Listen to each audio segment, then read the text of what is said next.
Who's not coming down the track? Who's not coming down the track? It's a me that she is red and white. Me that she is red and white. Ain't nothing finer in the land. Ain't nothing finer in the land. When the drunk are marching straight to bed. Come on, come on, yeah.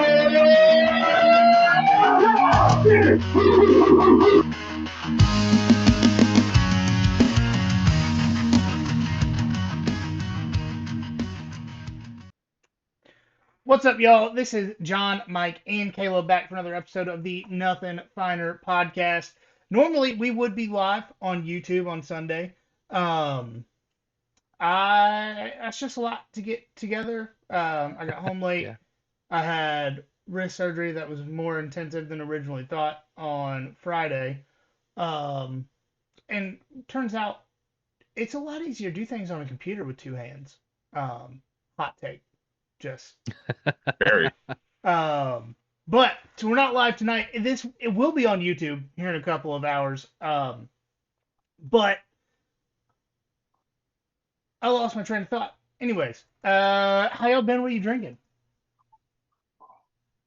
I am fantastic. We got to spend a couple hours today at a McDonald's at the playground. They were doing a Halloween event, and I got to completely destroy my ears listening to children scream for several hours. Uh, so this is going to be the quietest thing I have had all day, and I also had a birthday party, which was fun. It was a good one. That one wasn't Wait, nearly as your crazy as the birthday? McDonald's. Yeah, it was No, an not my birthday oh. party. No, Oh, I let's had say, to well, I attend feel like somebody an else's. asshole. No. I was attending somebody else's birthday party. And I don't like being around people. So it was a lot today, but it's nice to be back here with you guys. I am drinking a nice ale made by a lady named Ginger.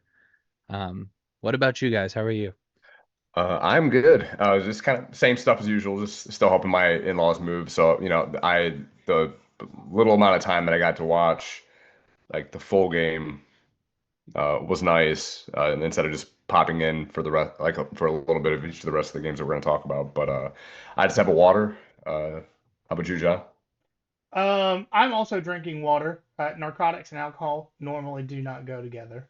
Um, so yeah, no, I was telling Caleb before I got on that my wrist needed more work than the images showed, which I'm glad that it got done, but the surgery took multiple more hours than initially thought. Um, I think I may have woken up in the middle of surgery for a couple of Oh seconds. gosh. So that was fun.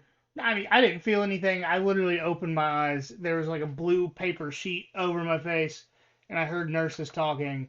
And I closed my eyes, and then I woke up in recovery a few hours later. So like, I don't know, but yeah, pretty sure. You know what I mean? Mm-hmm. Well, it's got to make you feel good too that it was a lot worse than they initially thought, just because you don't sound like a wuss.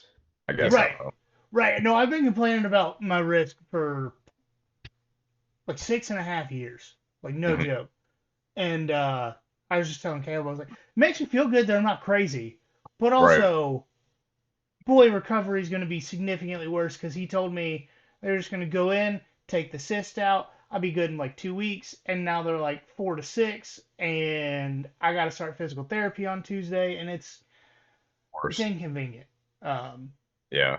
That's what so I'm hoping for when I go to the doctor on Tuesday about my foot and then also my hip. I'm just hoping it's something so I don't sound like a bitch. But yeah. yeah. Um, Speaking of bitches, Great uh, transition. Excellent transition. 10 out of 10.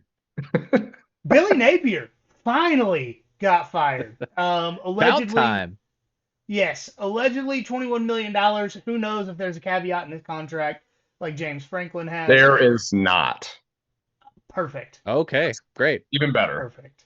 Yeah, Billy Napier, 21 and 23 in his career at Florida. Almost lost to Mississippi State at home, which they should have.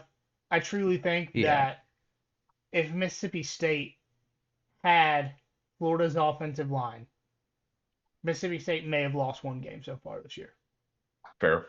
I think Mississippi State's a better team, definitely better coached up until Yeah. this afternoon. But I have a tinfoil hat theory though, regarding this. Okay. I think that the administration at the University of Florida has seen the way some other teams have responded after their coach was fired. I think UAB just got a big win over a ranked Memphis. UCLA did it against Penn State. Yeah, and has had kind of a streak going. Yeah. So I think they intentionally timed this for the Georgia game, hoping to get some of that magic as a way to actually beat Georgia for once. Have they said who the interim coach is yet? I will look it up. So I actually have a tinfoil hat theory on the opposite direction. Billy Gonzalez is the interim head coach. Billy's still in charge. What did he do before? Still a Billy. What did he do see this before article. on the team? Let me see. I'm trying to close out of the little paywall thing and look at it. This will be his first time as a head coach at the college level, but his let's see, valuable member of our program for many years. I mean, Florida did have like 87 people on coaching staff. Right, so but if he's been a valuable member of the Florida team for many years, that means he's not a good coach. Right, he couldn't get a job anywhere else. Yeah. I don't know if he was a coach or I can't find any actually specific thing here. So he was just some analyst. I got it. He probably. He's Big Al. Not Big Al, good lord. Whatever the Gator's name is. No, it's Big Al. Okay. Let's see. Oh, wide receivers coach. He was the wide receivers coach. Great. Okay. So we can expect the entire team to get a hip injury by the end of the first quarter. Love that. That's what I'm saying. But no, I think Florida did it the opposite way. I think they knew that their fans would actually burn down the University if Georgia got another one of their head coaches fired. Facts.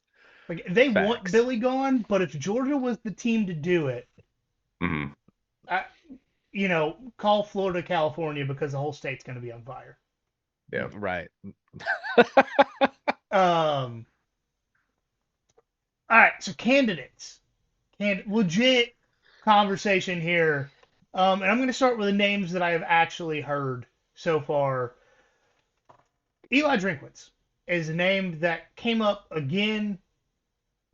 He was already on the Penn State list. But he would be perfect for Florida. He's in that Steve Spurrier kind of mold. Wouldn't be great for us, but yeah. Yeah. The question is, at this point, has Florida run its program into the ground so much between the administration there and obviously the performance and the fact that players don't want to go to them as much as they used to? Is it a lateral move now for Drinkwitz to go to Florida? I would actually think it would be a step down, legitimately, because Eli does whatever he wants. Like, they don't have pain in the ass boosters in Como. They don't have an athletic department with expectations of championship every year. Or you're going to be out. Like Drinkwitz is you go 10-2, you're getting a coffee table book at Missouri. Right. Like Drink has built Mizzou into what he wants. Like, guys go into the portal, visit Mizzou, and don't go anywhere else. Like, that's kind of the dream of what you could hope for that program in the SEC. But so pulled up an article by CBS Sports because they can't quit talking about the SEC, even though they didn't want us anymore. So that's right. Lane Who Kiffin. won the breakup, Golf? Yeah. Lane Kiffin. Not going to happen. That's an ignorant comment. James Franklin.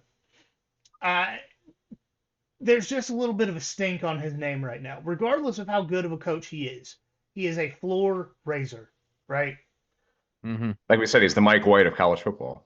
Exactly. There's too much stink on his name. He's not getting a high profile job like Florida, which is a high profile job. Like it or not, as Georgia fans. Jed Fish. I don't like that. Washington has kind of floundered since he moved from Arizona.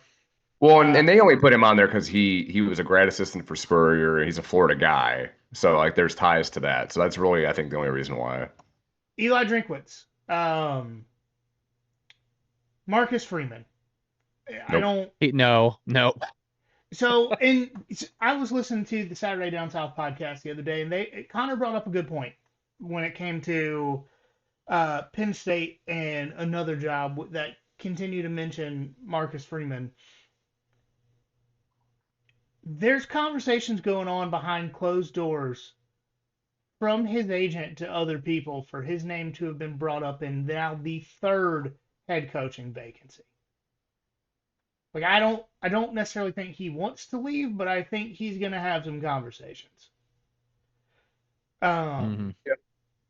Rhett Lashley, SMU head coach. Florida's not going to outbid the SMU people for him. Nope. Brent Key, Georgia Tech. I doubt it. He's not going to leave his alma mater, who he potentially is taking to the playoff this year, for a Florida team that has a losing record since he took over at Georgia Tech. I don't think enough people out there know that Brent Key went to Tech, or else they wouldn't keep floating his name out there. I would think, right? I would assume, but also these big J journalists are allegedly smarter than us. So I guess. Yeah, I don't. Oh, I'm going to bring up almost the same list that I said last week with Penn State. Like, Florida is a school that always wants an offensive-minded head coach. They hated Will Muschamp from the day he stepped on campus. Colin Klein, I think, will be a head coach somewhere at the end of this cycle. He cannot. Here's the thing, guys. Marcel Reed still cannot throw the football well. Mm-hmm. And Colin Klein has turned him into an offensive juggernaut at Texas A&M. Like, if he can do that with Jalen Milroe 2.0 named Marcel Reed, send him anywhere that wants an offensive-minded team, and he's going to do well. If Colin Klein doesn't get a big-name job this year, I will be shocked. Colin Klein might single-handedly break the Texas 8-4 curse. Like, they're close. The defense sure ain't helping. No. Right. Yeah, I'm still on the Colin Klein train. It would not shock me if Garrett Riley from Clemson got some looks at some of these head coaching vacancies. Jerry Neuheisel is going to be an offensive coordinator somewhere at a minimum. Mm-hmm. With what he's done at UCLA. Has anyone brought up Will Stein yet?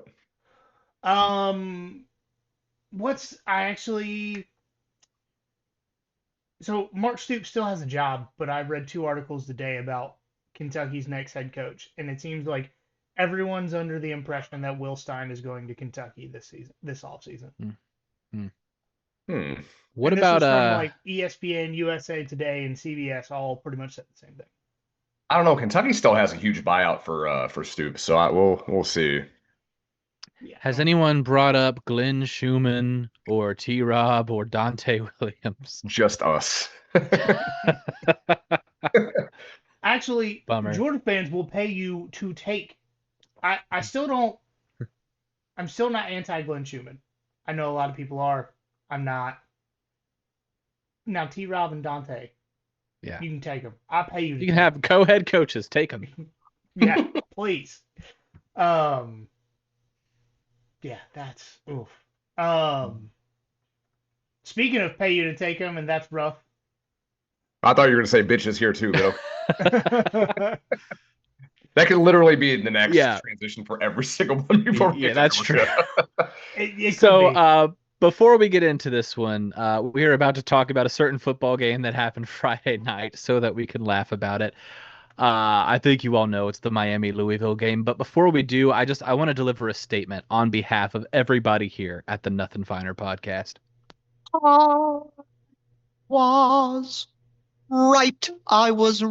Everything I say is right. You'd be better off if you did what I said. I have no sympathy. You should have listened to me. I was right. I was right. I was right. Yeah. So, just wanted to throw that out there humbly. Humbly make sure everybody got the idea from here. Every single one of us from the beginning has called exactly what happened on Friday night. My best Ryan Day voice. Where is Aaron Murray right now? Ah, I cannot believe this. He's running away from me. That's where he is. Yeah. I'm trying to actually pull up because CBS put this out recently, like as of a week ago. CBS said that Georgia was the problem with Carson Beck. As of like 7 days ago, they said this. That's not surprising. No, it's not. Because once again, they can't keep our name out their mouth. But I just, man, like, how many of those interceptions were someone else's fault? Serious question. Well, Carson would say like at least 3. I'm pretty sure he did say at least 3. Yeah. Because once again, what does Carson do when he has a bad game? It's everyone's fault but his. Yeah. Somebody ran the wrong route, and I don't have eyeballs apparently to see that happened. And also, the interception he's talking about was a pass he attempted to throw to the tight end. He threw to the tight end. Just too right high. in his direction. Right. It wasn't like it was significantly off. You just overthrew him. Just like you Which did. means The only way that could happen, even if it was the tight end running the wrong route, the only way that happens is if you see that he's running the wrong route and intentionally say, screw it, I'll throw it that way anyway. Screw it, I'll throw it that way anyway. Carson Beck's 2024 football season. Yeah, it's not like he was under a tremendous amount of pressure on that play either. He just did it. Right. Yeah. And then, he wasn't under a whole lot of pressure when he threw into quadruple coverage. Like, I honestly don't know if he could see his receiver that far down the field. He just saw some white jerseys and said, man, if they're all down there, I got a receiver. They got to be covering something, right? Yeah. They're not covering the logo. There are some people who have talked about a certain quarterback with criticism for saying he can't throw the ball down the field. We'll get to him later. I would rather a quarterback complete a pass for 5 yards on any passing play than watch what I watched on Friday night. And we said this last year. Carson Beck is Oprah with the football because he gives it to everybody. Yeah. What? Nothing has changed. He is the same player with better receivers. And the problem is when he faces a defense that can put hands on those receivers or a defense that can put a little bit of pressure in his face, he is still the same player.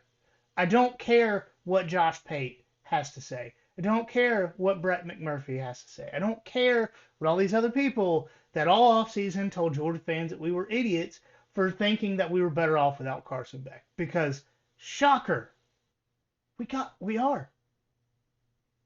So much better. Mm-hmm. Carson Beck, 100% loses the Tennessee game. 100%. Yep. Carson Beck loses the Ole Miss game. 100%. Yeah. He definitely loses the Alabama game. Worse. Yeah. Significantly worse. Yes. Yeah.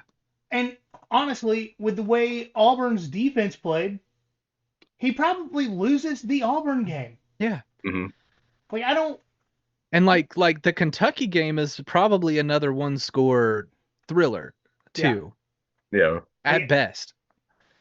Yeah, when you can account for giving the other team the football twice throughout any given game, I'm not going to say that Georgia wins any game decidedly this year except for Marshall. Like, with the game plan with Austin Peay, Carson Beck is out there, I would have been concerned because he loves throwing the other team the football. And would y'all like to know what Carson Beck's current Heisman odds are? Because going into the game on Saturday, he was the Heisman favorite. Or going into the game on Friday, he was the Heisman favorite. He was plus 300 or plus 350, depending on where you look. Wow. Okay. So as the Heisman favorite. That was beforehand. Okay, Yep. yeah. So nobody knows who's winning the Heisman this year. But I mean, I think it's because every favorite has kind of down to 2 guys, but yeah, for sure. and of course, I'm gonna say his odds have dropped. I mean, I doubt they've dropped too far because the media sticks to their narratives no matter what. No, they I've seen rocks sink in pools slower than this. Is it like plus 500? That That was gonna be my generous guess, so that he could blow our minds with the big one. Yeah. All right. Was- So current Heisman favorites: Fernando Mendoza plus 260, Ty Simpson Okay. plus 300. Right. Those are the two I'm Yeah. assuming Yeah. we're talking about. Jeremiah Live can come up there too, but yeah. Julian saying is going to be there because he's He's the Ohio quarterback State of the best quarterback. team. Yeah, That's just but what I don't. That's just how that is. Gunnar Stockton plus 1300. Okay. Sixth. Wow. Okay. Sixth. Carson Beck went from plus 300, plus 350, depending on where you looked, to plus 6,000. I mean, yeah, that would be wild. Who was it? It's one of the guys that played quarterback at BYU. One of the Detmers. Like, I think, didn't he win a Heisman and throw like 20 something interceptions? I don't know. That sounds right, but that's definitely like a late 90s, early 2000s. Yeah, Yeah. that ain't happening now. And Yeah. it's crazy to me that 2 seasons in a row, this must be some kind of record. 2 seasons in a row, Carson Beck began the season as a front runner for the Heisman, possible top quarterback taken in the draft, and then went to undrafted free agent. 2 years in a row. It's got to be some kind of record. Mhm. So it cracked me up during the game because Friday night ACC, Matt Berry's on the broadcast. I don't dislike Matt Berry on the broadcast. I think he tries to be positive towards both teams on every game he talks about. Like, that's one thing that I truly appreciate about him. He is the closest to what I think is unbiased that ESPN has for bigger games. Like, I love Joe Tess as what he is, but Matt Berry's one of my favorite guys to actually just listen to, as close to unbiased as you can get. Mm-hmm. He said around halftime, this wasn't even like Miami was still leading when this was said. He said, last year Carson Beck wanted to go first overall in the draft. I don't necessarily see him as a first round quarterback, but time will tell. And then he threw 3 more interceptions. And that, to me, that was Matt Berry's nice way of saying he's really not that good. Yeah. But he's tall and he has a strong arm. So somebody. I mean, Anthony Richardson got taken in the first round, so you never know. Well, Anthony Richardson was at least strong and fast, Yeah, that's true. Yeah. Carson Beck once again proving all the haters 100% correct. Yeah. It was so funny. Like, I don't. Yeah, it was. And if you're one of those, we should be cheering for Carson Beck. No. Generally, if you transferred out in disgracefully, you're not going to get the cheers. Yeah. If you look, Damon Wilson, go play ball, go be great. Super happy for everything you're accomplishing there. Yeah. Carson Beck decided to leave because he wanted to be guaranteed a spot on a team that had already moved on to Gunnar Stockton. And so, look, I think Jacob Hardy, he covers Georgia now. Like, he doesn't play football for the team anymore. He covers the team, and he's got a lot of inside access. And he came out recently, I'm pretty sure it was him, came out recently and said, everybody still roots for Gunnar Stockton or Carson Beck in that locker room. There was no bad feelings towards him transferring. And I do not believe that in any way, shape, or form. And I don't think you could convince me of that. Because, boy, did the team just play entirely differently after Gunnar Stockton got in. Carson Beck didn't talk to anybody after the game, after that SEC championship game.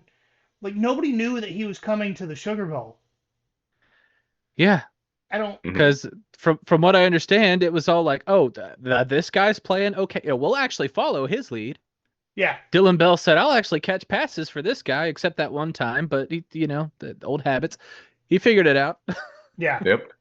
And it's kind of shocking how Miami still has the best playoff odds in the ACC. Somebody in that conference has to make it. So. Right. But Miami is clearly not the best or most resilient team. And I think when you're in a conference like the ACC, most resilient should actually mean a lot more. Mm-hmm.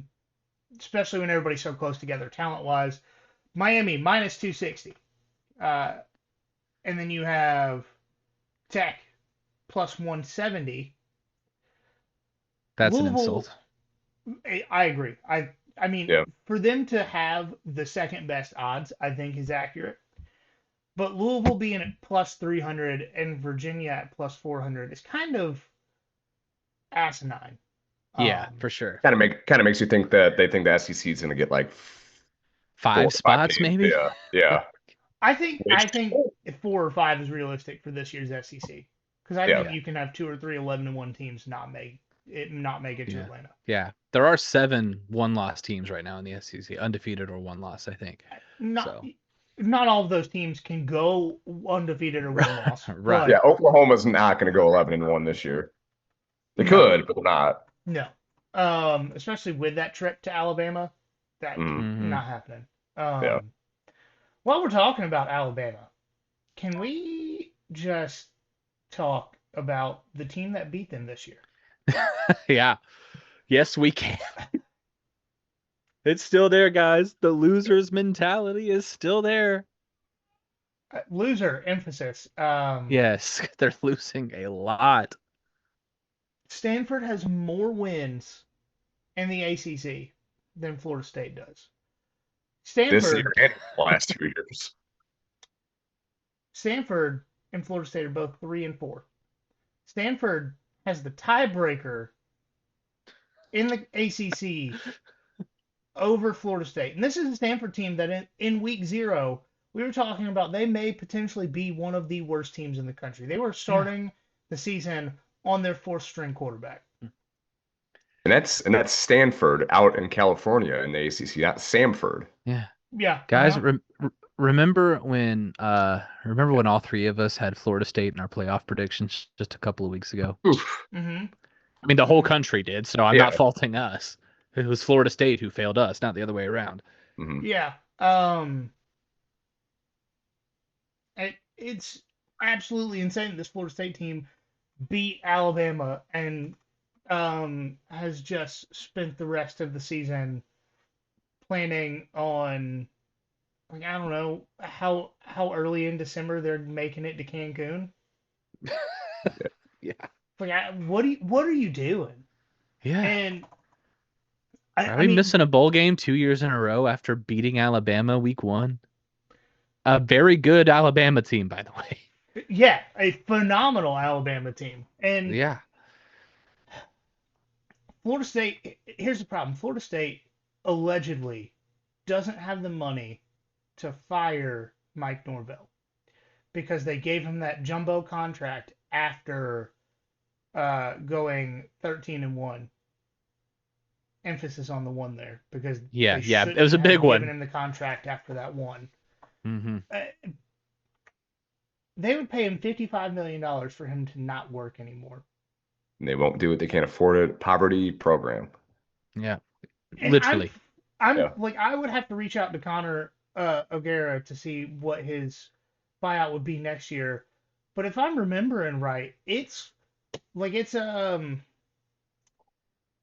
doesn't go down all that much. Like it's like goes down, I think, $7 million this year, and then it goes down an extra like 10. It like drops off, tapers, but boy, yeah, it's about $10 million a year that it goes down. Looking at this, but I also just wanted to point out that as soon as I typed the word Mike into Google to look this up, Mike Norvell buyout autofilled.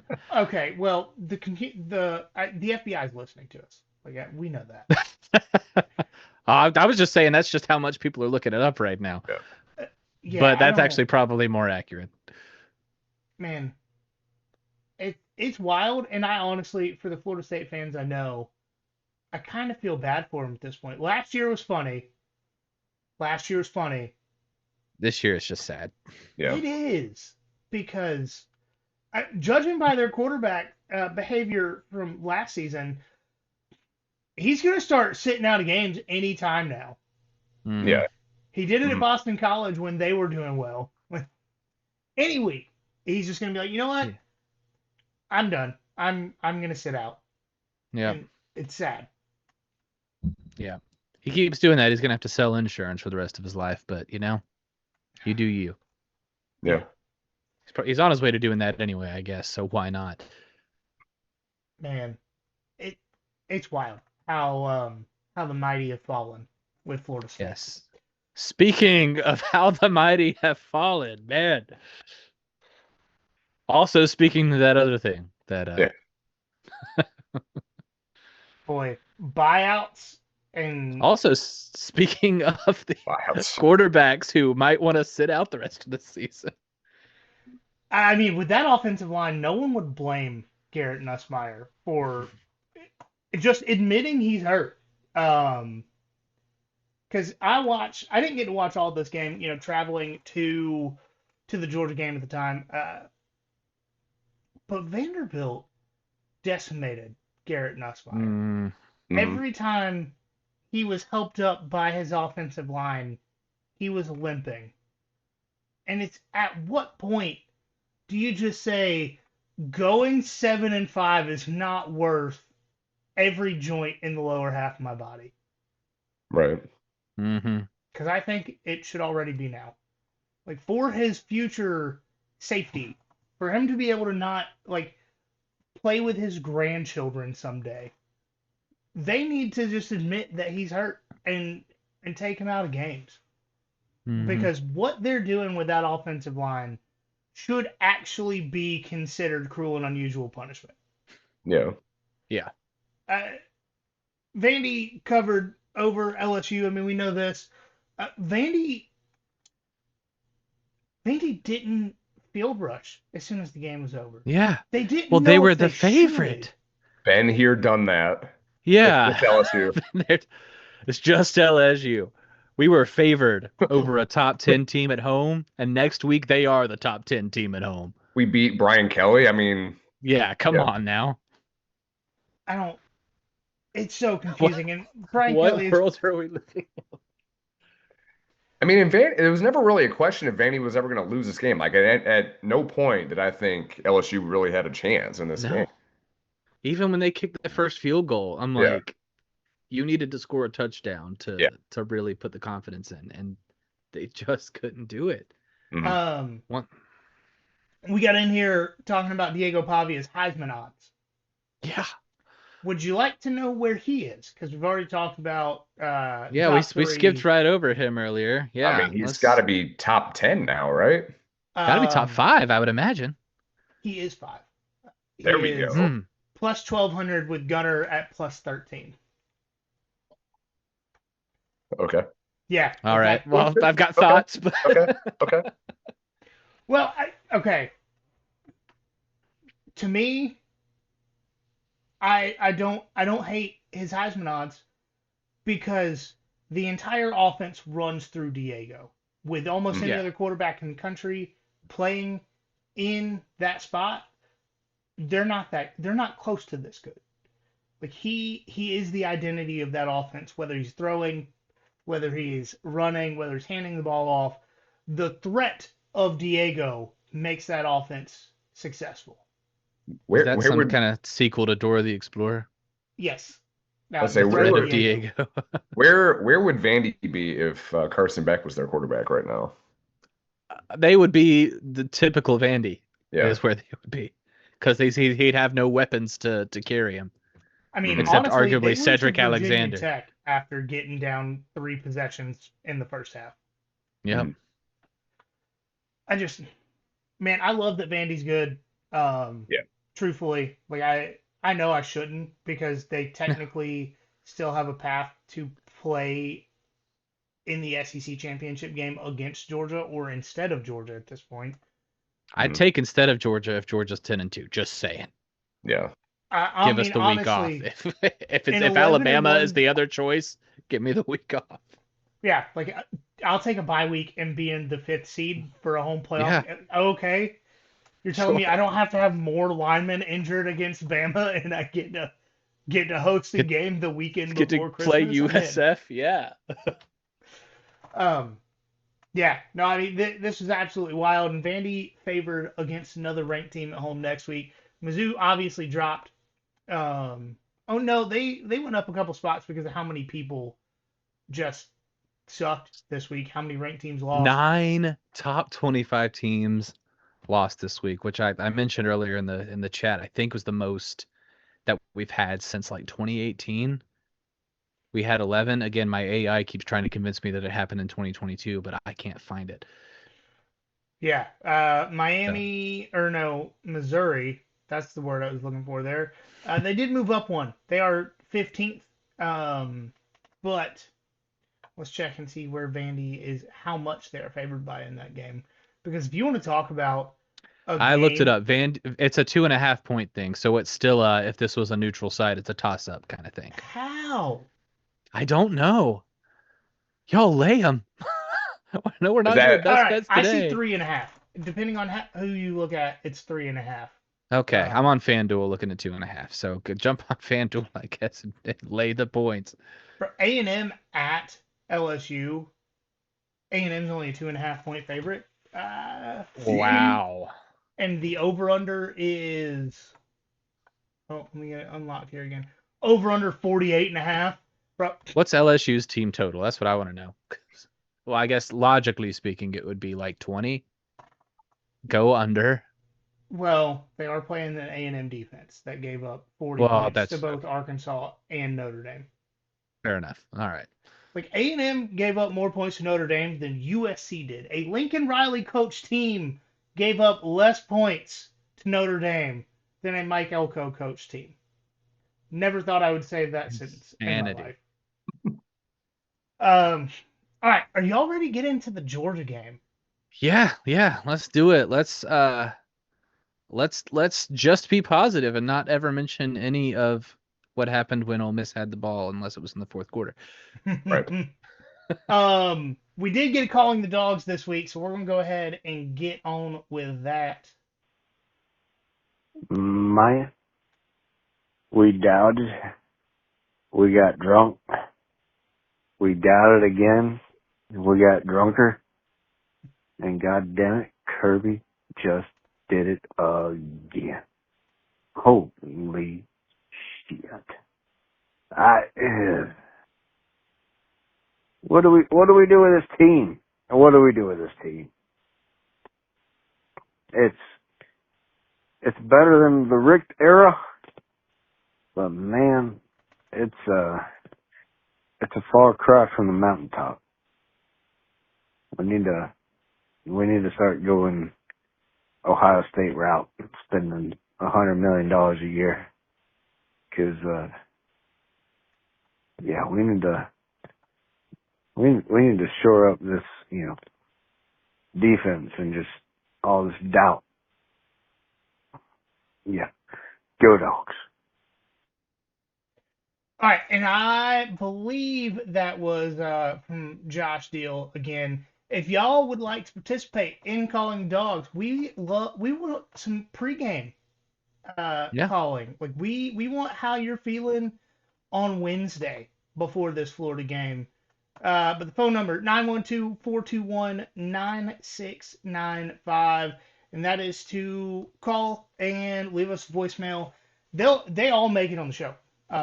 So if y'all call and leave any sort of message, they will be on here. Just be funny is the big thing. Or just pour your heart out about, how much you hate this defense. It's also acceptable.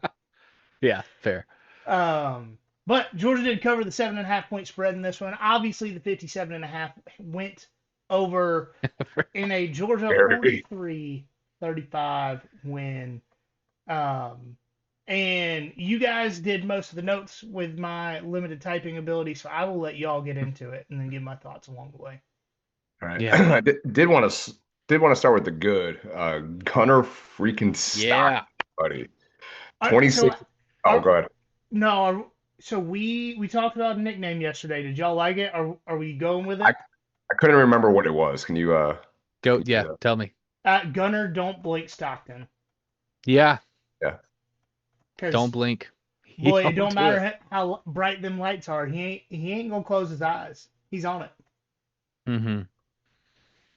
but he was 26 to 31, 289 yards, 4 touchdowns to the air, and then 10 rushes for 59 yards and a touchdown. Did all of that with an oblique injury. And Yeah. so this is Kirby said in the press conference after the game. Gunnar Stockton could not practice Monday or Tuesday. In an offensive pregame game plan meeting, they said, "Hey, your obliques hurt. We don't want you to run the football." And he said, "No, coach, I need to run. For me, and this team needs to see me run and get hit." Mm-hmm. And Mm-hmm. yeah, he knew there was a bye week. He said, Yeah. I'll ice bath and take a couple days off next week, but I need to win. We need to Look, win. I posted a meme a couple of weeks ago where I said Gunnar Stockton has definitely told Kirby Smart at some point, I would rather run through somebody's face than slide like a pansy any day of the week. Not saying quarterbacks who slide are actually pansies, by the way. Gunnar Stockton is just built different. I And this team rallies around it so much. I truly believe, and he may not even realize this, I think Gunnar Stockton would rather die on the football field than lose a game. Yeah. And that mentality helps him win Yeah. practically every time. The one time he didn't play that way is the one time we lost. He's played so well. Paul Feinbaum admitted he was wrong about Gunnar Stockton today, kind of. There are still people in my comment sections who are more stubborn than Paul Feinbaum, who today told me they'd still rather have Carson Beck as the quarterback. Why? The ball looks prettier in the air while it's on its way to the hands of the defensive back. He's better at layering the football, which apparently means throwing it deep into triple coverage for no reason. He's an expert at deflecting blame away from himself and throwing his teammates under the bus. Give me the guy who wins football games. So I do want to add a little bit of context into his passing performance because I feel like it goes under the radar Mm-hmm. a lot with Gunnar. So he completed 83.8% of his passes. Insane. Georgia did not do the like 50% screen game this week. It was not the game plan in any way, shape, or form. After the game on Saturday, Ole Miss is still top 40 in passing defense at 38. They allow 195 yards per game on average. They allowed 289 and 83.8% completion against a guy that former Georgia quarterbacks are saying is not as good as the quarterback from last season. So by the way, he had as many incompletions yesterday as the previous guy had interceptions on Friday. One of them was called back by a bogus penalty, but if you count the ones he actually threw, 5 incompletions, 5 interceptions, make your pick. Hey, those interceptions were completed passes, just to the other team. That's true, just to the other team. He did also have more incompletions. Yeah. Stockton. And that's against Louisville. Yeah, an unranked ACC team. Granted, with one loss. Granted, probably still one of the better teams in the ACC, but that's not saying much. Yeah, truly an insane performance. And I want to hit on something while we're talking about Gunnar Stockton, specifically in this. There were a lot of Georgia fans in my section on Saturday that at the end of the first half, when Georgia ran the quarterback draw and just got in position for a field goal, made the field goal, that were yelling and screaming about how everyone on the coaching staff is an idiot. And here's my complaint. One, did or did not Gunnar Stockton just a few minutes before that take a quarterback draw in for a touchdown, 20-something yards? Yep. All right, cool. Did or did not Georgia fans get up in arms and almost like riot over Mike Bobo and play calling, going forward on 4th down and not kicking a field goal against Alabama just a few weeks ago. Yeah. Right. Okay, so Take your pick. right, you can't take the same situation, almost the same. It didn't tie the game. It made it a 1-point game. But you can't take almost identical situations and complain on both sides of it because it's just idiotic. It really is. Yeah. You can if you're stupid. Okay, fair, fair. I don't want to be stupid though, Yeah. so I won't be doing it. Yeah, I don't. I don't understand it. And I feel like I'm saying this every week now, but it cannot be understated. Gunnar Stockton is the most clutch quarterback in college football. Period. No quarterback has brought their team from a deficit as many times this season as Gunnar Stockton. No team has brought no other quarterback has brought their team from a deficit against ranked teams as much as Gunnar Stockton. You don't even have to say this season. He had one last season too. Yep. Yeah. And, he's done all of this with throwing a singular interception. And it was against Kentucky in a game where they were just trying to air it out. And Yeah. I think the coaches, I called it before the game, I think they tried to force him to throw an interception and realize that it was okay to make mistakes. Mm-hmm.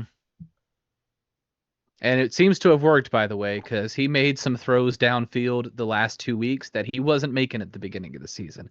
He's progressing at really an alarming rate. Incredible throws. That throw to Colby Young at the beginning of the game. Mm-hmm. Yeah. Beautiful. Yeah. Hopefully Colby's all right. One might say he was layering the football really well. And that just in the far side hip pocket on Dylan Bell when Yeah. if that was a Georgia defensive back in coverage, that was pass interference. And two, Right. that was a one-handed catch on the hip where he didn't have to move his hand. He just stuck it out and pinned the ball to his hip and went down. That's Pause. Again. Yeah. Yeah. Mm-hmm. But no, Gunner's not that good. All right, do y'all want to get into team stat here? Yeah. So for Georgia, I didn't believe this when they first said it. I mean, I guess it makes sense, when after the fact, but 34 first downs for the Georgia offense, 510 total yards, 289 passing yards, 221 rushing yards in 49 attempts, and then they did have 3 penalties for 37 yards, but talked about the legitimacy of a couple of them, but yeah, Mike Bobo in his bag, mm-hmm. though. To almost 300 passing, over 200. You can't complain about that. How many times did we see Brett? I've seen Georgia fans on social media today complaining about that. Well, of course they are, but they're dumb. Yeah. How many times did we see Brett Thorson come on the field? 0. 0. Take the week off, Ozzy. He got points every single drive. Every single drive. Hey, wait, hang on. There was one. We kneeled the ball out. Yeah. Top 5 opponent. Top 5 opponent, Ole Miss. And don't get me wrong, their schedule has been soft. I understand that. But still, to be undefeated through 6 weeks of college football, you're doing something. You deserve that right. ranking. Yeah. Mm-hmm. So while we're talking about penalties, this is a conversation, and I said it talking to a friend in the stadium better than I've ever been able to say it on these airwaves. Those 2 pass interference penalties on Georgia at the end of the first half, neither of those were accurate. Ellis Robinson did everything he was supposed to do in both of those plays. One of those, he turns his head around, smacks the ball out of the wide receiver's hands. It's called pass interference. It's not. Quite literally not in any definition of the rule, pass interference. Doesn't matter. In the end zone of where no one can explain to me how that could be called pass interference. I don't understand that. I never will. But, and this is where I was trying to get to, if you aren't confident in the state of officiating across the country, specifically in the SEC this year, don't put your team in a position to rely on officials to win the game. Looking at you, Auburn. Mm-hmm. Auburn, but like in this game, Georgia ended up doing that. Like because those two penalties gave Ole Miss a touchdown, right? Yeah. Like if Ole Miss had won this game, and even with getting shut out in the fourth quarter, Georgia couldn't overcome that deficit because of a touchdown at the end of the first half. Georgia should never be in that position. You should never be in a position to rely on officials to win the game. And to be fair, I took that from it's a thing in UFC fighting. There are bad judges. Don't leave it up to the judges. Don't get a finish. Don't leave it up to the judges. And that's like Jackson Arnold, don't drop the football. Sorry. No. I agree, but like fans, we as all fans across college football, we don't have to complain about officiating if the teams quit leaving it up to the officials. Yeah, like, exactly. If Auburn hadn't sucked in the entire second half of that game and they continued what they did in the first half, they would have won and they wouldn't have needed the officials. Yeah. But they didn't because they folded as a team and as a coaching staff. Georgia had the opportunity to fold as a team and as a coaching staff, specifically a secondary after those two calls that I didn't see and watching the replays still don't see. But they didn't. They were especially resilient. the second one. The second one was particularly bad. Yeah, they didn't. They were resilient. They didn't leave it up to the referees. All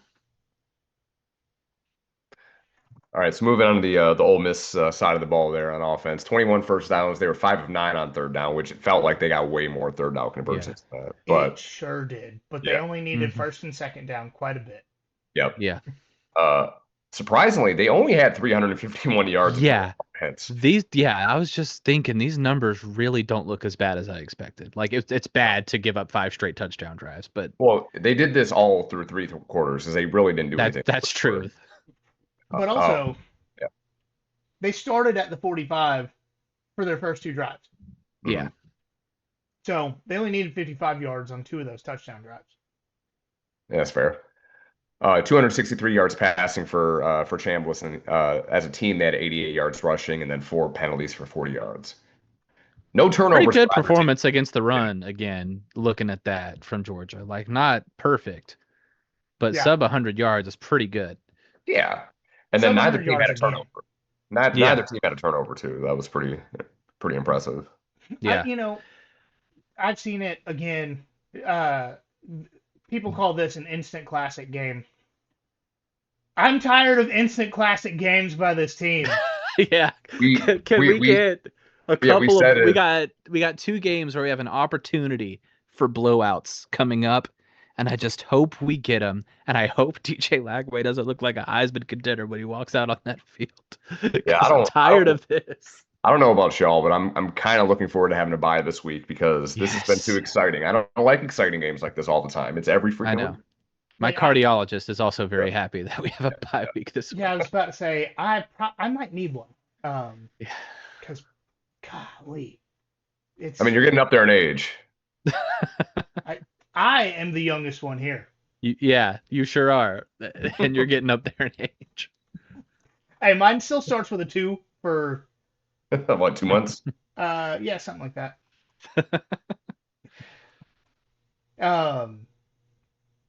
All right, we got a couple more things here, and then we're gonna get into awards. So yeah. No, and just looking at Chambliss's numbers too, just specifically again, 19 of 36, which again felt like he was way more accurate than that. He did miss a few like mid-range balls in like every drive, so that he just completed a lot of big ones. Yeah. But 263 yards, 1 touchdown, then he had 9 rushes for 42 yards and 2 touchdowns on the ground. And one of those rushing touchdowns, and this is something that I saw during like their first drive. There's a timeout called, and they were warming up 3 quarterbacks, including Chambliss. And I turned to Kelsey and I said, there's some trickery going to happen with multiple quarterbacks on the field. And sure boy, enough, there was a touchdown play with 3 quarterbacks on the field.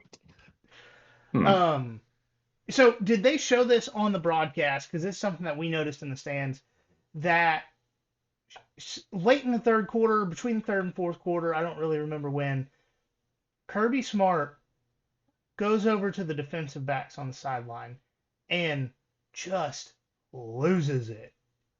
Oh, I didn't see I that. don't think so, no, but good.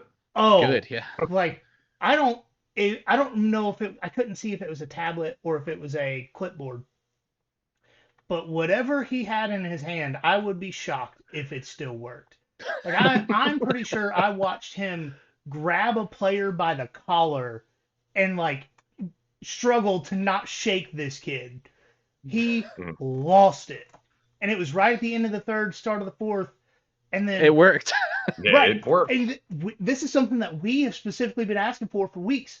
Kirby, you are the best defensive backs coach in the country. Why does your defensive just be backs the suck? coach. Like you can be the head coach and still coach up your guys. It's possible. Yeah. You did it for the first 5 years of the program. Yeah, amazing what happens when instead of leaving your defensive backs in the hands of somebody who was a defensive backs coach for one of the worst defenses we've ever seen, you just do it yourself. Yeah. And I will say, one thing that helped the defensive, like the secondary immensely, was Dalen Everett just quit giving 10-yard cushions on every play. Yeah.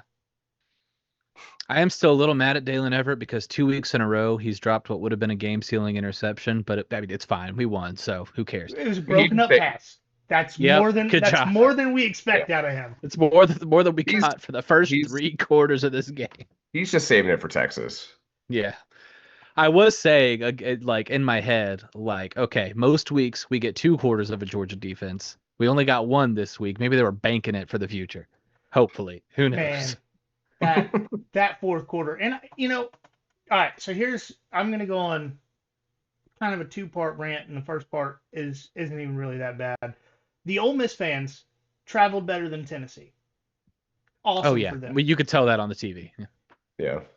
Most of the Ole Miss fans were awesome, including just the stereotypical Ole Miss fans that you would expect, like the guy whose daddy's a lawyer and paid for him to go to Ole Miss kind of thing, like frat boy through and through, never had a callus on his hands kind of guys. And then you had the old people that were Ole Miss fans. And they were awful. Oh, no. Like, there was an old lady sitting directly behind me who lived in South Georgia, and the people that have the tickets behind us, they're great. They're from Colquitt County. Okay. It was one of their friends that they brought, big Ole Miss fan, never been to a college football game, super excited. But she was acting like she was at an Ole Miss fan's house watching the game by the way that she was in an away team stadium. And for the first quarter and a half of the game, every time she clapped to a point where my hair was getting caught in her hand. It was so close to my head. And she was screaming, leaned over so loud that I had to cover my ears with hearing damage already. And then I was like, oh, she's going to be obnoxious. Every time they get a first down, I'm going to stand up and... Yeah. And then shortly after that, she just accidentally spilled a beer directly on Kelsey's purse. And yeah, and her friend that brought her had a conversation with her, and she was reasonable the rest of the game. Good. But no, there were like 60-year-old Ole Miss fan drunk men that were like trying to pick a fight with frat boys walking out of the game. And it's like, look, y'all, look, I've been drunk and mad after a loss. I get it. But like, let the kids be trashy. Like, yeah. Why are 20-year-olds behaving better than you? And second part of this rant / complaint. When Kirby Smart asks for the fans to show up and be loud and be the best environment that we've had, y'all need to listen or sell your tickets, because I don't know if this is evident on television. The loudest it got was in the fourth quarter of that game. And by the loudest it got, I mean 100, like on the screen, 103 decibels Yeah, was. I saw somebody post a video after the fourth down stop. Hmm. They had their watch out that had a decibel meter on and it said 103 and it was like, look how loud this got. I'm like, are you kidding me? Uh-huh. Yeah. Yeah. The Mizzou game in 23 got louder than that on a regular basis. What are we doing? Well, so and this is something that Kelsey and I talked about on the way home. Because of the way the program is going, because of the way that just society and the team and all of that, like the way that college football's going more towards capitalist focus. And don't get me wrong, I love capitalism, but when you focus a sport entirely on capitalism, you get this way. And when you focus team and a program entirely on capitalism, you get this way. Going to games has become a status symbol instead of a measure of devotion towards your team. Yep. Because you have, like, the stadium is full of casuals that can afford to go to the game instead of fans that love going to the game. Mm-hmm. And that's where it's sad. The amount of people that I talk to at games that are like, "Oh yeah, it's my first game. I don't what are we supposed to do? What are you doing? Go dogs! Like, what are you doing for kickoffs? I don't understand." It's like, cool, that's fine. I'll teach you everything you want to know. But when the team's on defense, don't sit down and pull up TikTok. Yeah. Like, if you paid $300 a ticket to be here, be here. And it happens every week. Like, in fairness, I think the Georgia defense was doing the same thing when they were on defense. Fair. For 3/4 of that game, but still. But there were times where from my seats to the end of our row on defense, on third downs even, there were 5 people standing up yelling. No. And don't get me wrong, there's more people standing up, but it's always the guys that stand up and do their arms like going up, trying to get people loud, that aren't yelling. Like, I don't understand that. No. And I've noticed this in every section around me too. Like, I'll look around and there's like 5 or 6 guys standing up in every section, everybody else sitting down. It's like, look, if you don't care, stay home. Yeah. Like, or go to a TikTok and take your selfies with your wife in her $300 dress and $200 shoes and watch it on TV. But leave actually going to games to people that care. Because it's a little ridiculous, the fact that 105 was the loudest it got. And that's the end of my rant. It's really started to piss me off this year. Like, if you're not going to be loud, don't show up. Yeah, a top 5 team comes into your house at 3:30, beautiful weather. Yep. And y'all can't do better than that? Right. Like, y'all wore the right colors for once, and you couldn't open your mouth. Yep. I was actually mad. Like, I was yelling at people. There was a guy a few rows down that would stand up and do the arm thing and then cross his arms and not yell. And one time I was like, if you're going to keep waving your arms, how about you open your mouth? And he sat down. We have become what Eric Ainge said we were, it sounds like. And we need to stop that immediately. Yeah. Quit. We need to take the games back to being about fans and not about a status symbol. Like, if they made it to where, like, if they put cell blockers in the stadium, 30% of the people wouldn't show up because they couldn't post their selfie on Instagram. Right. Yep. And if you want a status symbol athletic event to go to, Augusta National's right here, y'all. That's what it is already anyway. I've been trying. I know. I've been trying. No, if somebody wants to donate tickets to me, I'll gladly go make the 5-hour trip up there and back. Yeah. Right. We like, I don't. And maybe it's just my section sucks, and maybe it's just my hearing sucks. But this has been something that I've noticed for the last really like season and a half, going back to last year. Like, nobody's loud. Most of the people don't care. It's middle-aged men sitting there having a conversation about what their handicap is instead of watching the game. Everybody, if you see a guy going to a Georgia game and his visor is 4 inches tall, he's going to sit down or talk about golf the entire game. Mm. Facts. I've Yeah. gone to too many At least, to have any other opinion. yeah. At least the stripe out looked good though. Like It I will did. say on TV at the beginning of the game, you could really only tell with the white section. But Yeah. as it got darker, and people put the pom poms down, the black section really started to stand out. It did Yeah, I look didn't consider the pom pom part of that. Yeah. Okay. That makes sense. And I'm gonna try to like edit the panoramic picture that I have to because it was right as the sun went behind the press box. So like the sunset part of it's cool, but you can't see as well on the um you can't see as well for everything else. So Mm, I'm gonna try and get that edited. Mm. gotcha. So yeah, I'm sure there's some great aerial shots of it too. But again, look, kudos to Row 60 for putting it together. Kudos to the university for actually going with it. And kudos to the fans, most of whom probably only heard about it on Thursday Right. and decided to come out and do it. So that's great stuff. Keep doing fun stuff Little like little that. interesting timing. Auburn, apparently they'd announced this during the offseason, but they made a big post Friday, the day after Georgia announced their stripe out, talking about striping out Auburn. And theirs did not go as well. I don't know how the stadium looked. I'm just talking about the result of the game. I'm sure it's like I'm sure it was like a skid mark. It sure looked like it on the Yeah. map. All right, y'all want to talk about some awards? Yes, sir. Absolutely.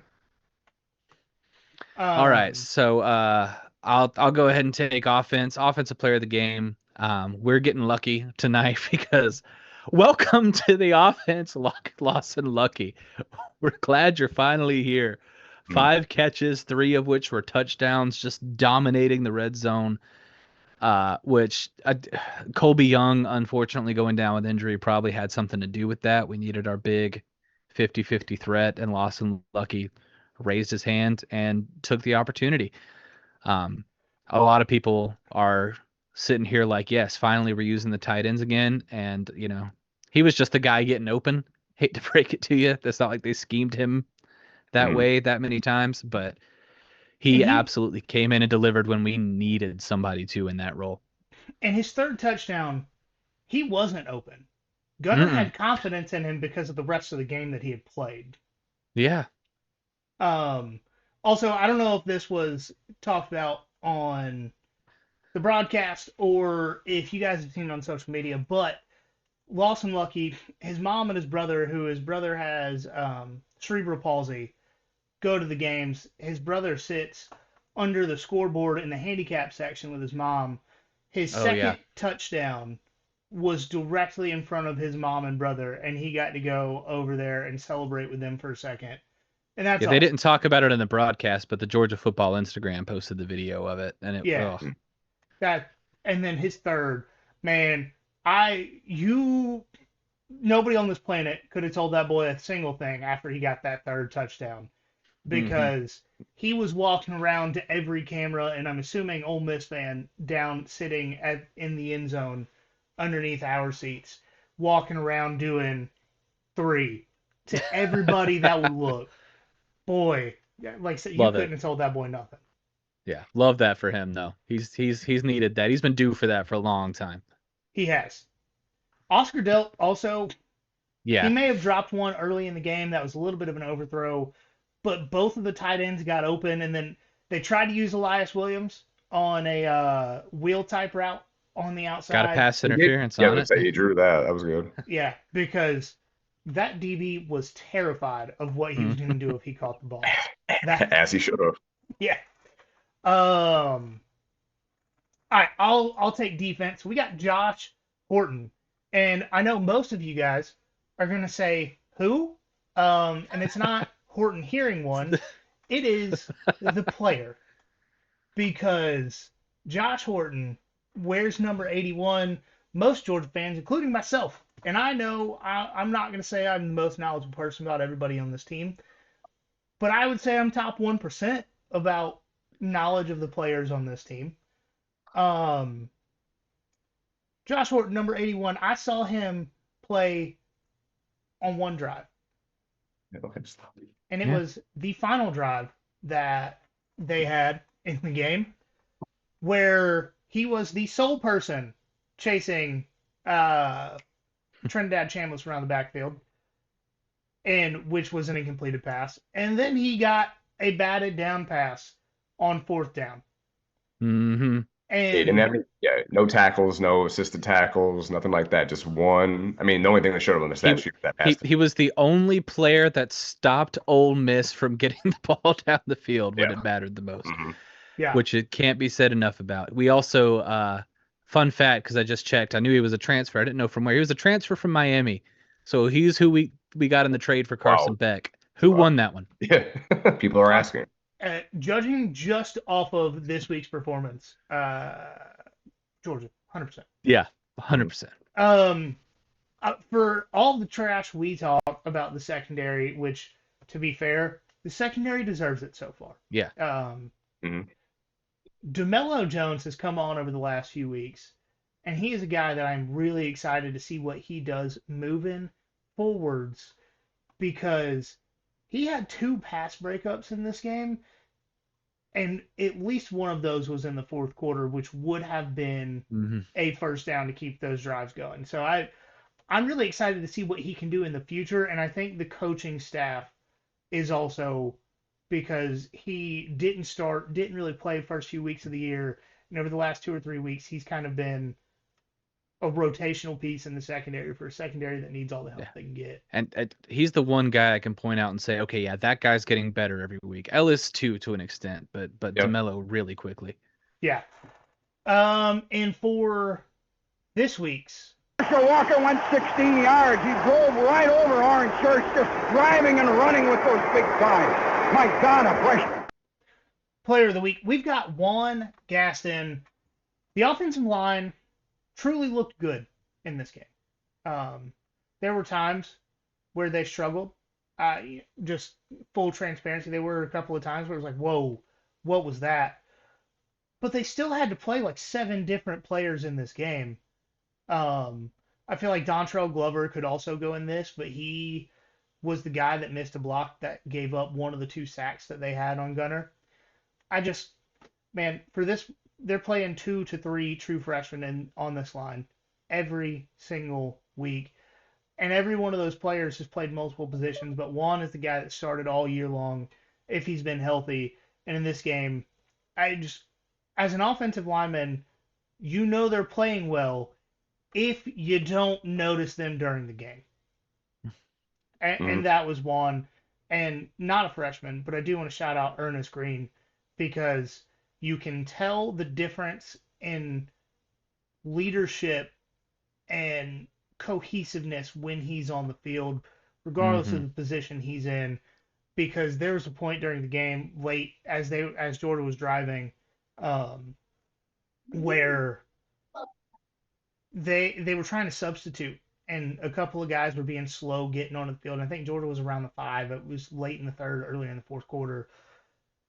And Ernest turned around as he was trying to get lined up and started yelling and making hand motions at these skill position players, of like knowing what needed to be done and where they needed to be. And that's the kind of leadership in a line of a lot of freshmen you need. So that kind of stuff's not going to get noticed. It doesn't go on the stat sheet, but when you see it and you notice the difference in play from when he's there and when he's not there, that's really important. I think it needs to be talked about, because he wasn't in a game where if he was talked about, it was going to be a very bad thing.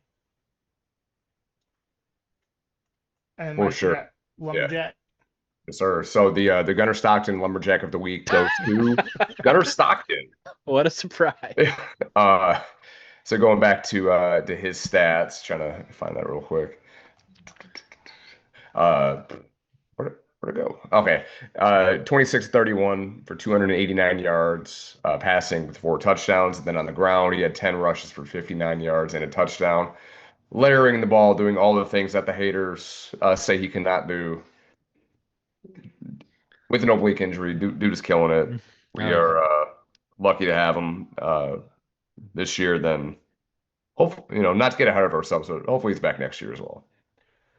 Hope so. I did also want to give an honorable mention here to Josh McCray, who has been a really consistent short yardage guy. That fourth down run where everybody, including Chris Fowler, was like, it's dead, it's over, Georgia just lost this game. But Josh McCray wiggled his way out of it and dove forward enough to get the first down. He did a kind of a mini Brock Bowers impression in the Peach Bowl, kind of, sort of, Yeah, like just kind he, of. like, kind of, but Not that the was, same motion, not the same but just presence of mind scenario. to float a little bit longer. That was good. Yes. Well, and hit the pile, realize you're not going anywhere, and shimmy and spin out of it and I keep getting grief for saying this, but he's a shorter, thicker running back for, just generally what Georgia's had over the last few years. He's more of your bowling ball type guy. And for him to have the presence of mind of actually, like, oh, I'm not where I need to be. Let's get out of this spot and work our way towards where we need to be. And this guy, I mean, he was 1,000-yard back at Illinois last year, and he took on a role as like, the third or fourth guy in the backfield. So, I mean, shout out to him. Yeah. You know what, though? Being at Georgia in that role is going to get him a higher draft pick than being the number one guy at Illinois. And he knows that because Georgia is Georgia. Not only that, but in this world we live in where running backs are undervalued unless you're top two in the country or in the NFL. He knows that if he would have played another season at Illinois, getting 1,200 yards with averaging 3 yards a carry, like he was going to be destroyed. If he was the only guy again, he was going to be destroyed. So he comes to Georgia, never really plays in the first half of any games, but fresh legs in the second half when everybody else is tired, and that bowling ball hitting you, pound the rock. And all right, this is something else I forgot about. Number 33 or 44 for Ole Miss. At one point, when Gunner's running the football around the right end towards the end zone, and Gunner runs into their linebacker and runs him over, like gets stopped and then pushes through. I turned and told Kelsey, I was like, oh, that's going to look real bad on film come Monday when you're getting run over by like a 6'1" quarterback that's hurt like that. Ooh, boy, you gonna get a talking to in that film session. Yeah, he is, but at the same time, Gunner is just that dude. He is. But yeah, that's gonna be funny. I want to see what Pete Golding has to say about that, talking about film. All right, that's going to do it from this episode of the Nothing Finer podcast. To keep up with everything we're doing and to check out the t-shirts that I will be posting this week, I know I keep saying that, and the stickers, follow us on social media at nothing.finer.pod on Instagram, at finerpod on Twitter, Facebook, YouTube, TikTok. Just look us up and you can find us there. Rate and review the show 5 stars. Send us a screenshot and we will send you an old and a new sticker. So you get 2 stickers for the price of 1 there. There you go.